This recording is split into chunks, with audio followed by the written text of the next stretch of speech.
Hi friends, ఈరోజు మనం capacitor గురించి తెలుసుకుందాం. ఏదైతే డివైస్ ఎనర్జీని స్టోర్ చేసుకొని మళ్ళీ రిలీజ్ చేస్తుందో దాన్నే కెపాసిటర్ అంటారు. దీనికి ఎగ్జాంపుల్ చెప్పాలంటే ట్యాంక్ ఫిల్లింగ్ అండ్ ఎంప్టీయింగ్ ఒక ఎగ్జాంపుల్ అనమాట. ట్యాంక్లో నీకు వాటర్ పడుతున్నంత వరకు ఫిల్ అవుతుంటుంది. ఎప్పుడైతే మనం ట్యాప్ రిలీజ్ చేస్తామో ఆ టైంలో అవుట్ గోయింగ్ వస్తుంటుంది. ఇదే ప్రాసెస్లో కొంచెంసేపటికి మీకు ట్యాంక్లో పడి వాటర్ ఆగిపోయింది అనుకోండి, అయినా కానీ ట్యాంక్లో స్టోరేజ్ ద్వారా మీకు వాటర్ అనేది అవుట్లెట్ వస్తూ ఉంటుంది.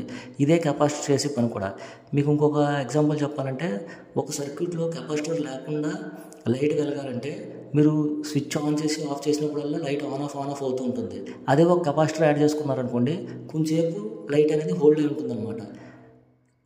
ఎందుకంటే కెపాసిటర్ అనేది స్టోర్ చేసుకున్న ఎనర్జీ కొంచెంసేపు డిశ్చార్జ్ చేస్తుంది కాబట్టి. అంతే ఫ్రెండ్స్, కెపాసిటర్ అంటే చాలా సింపుల్గా అర్థమైంది కదా మీకు. Thank you. హాయ్ ఫ్రెండ్స్, ఈరోజు మనం కెపాసిటర్ గురించి తెలుసుకుందాం. ఏదైతే